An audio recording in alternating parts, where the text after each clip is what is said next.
उलझा है पांव मोदी का अब पहलगाम में, उलझा है पांव मोदी का अब पहलगाम में, लो आप अपने दाम में भारत आ गया।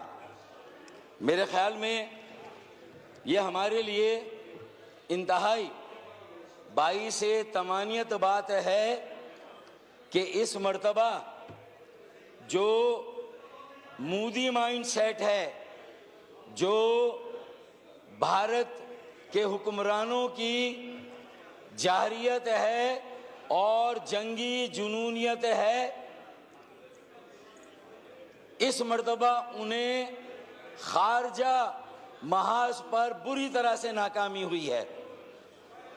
ये जो पहलगाम वाक़े के रद्द अमल में भारत की तरफ से इस मर्तबा इक़दाम हुआ है, उसने पूरी दुनिया पर यह वाज़ेह कर दिया है कि मोदी माइंड सेट ना सिर्फ इलाके के अमन के लिए ख़तरा है, बल्कि ये पूरी दुनिया के अमन और आलमी अमन के लिए सबसे बड़ा ख़तरा अगर है तो वो मोदी माइंड सेट है।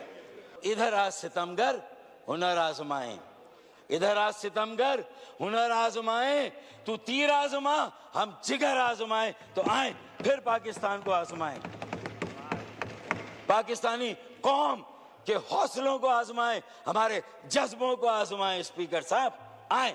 अरे बेटा, पहले एक जहाज और एक पायलट गिराया था, इंशाअल्लाह इस मर्तबा पूरा इंडियन एयरफोर्स का स्क्वाड्रन पाकिस्तान की सरजमीन पर उतारेंगे इंशाअल्लाह ताला।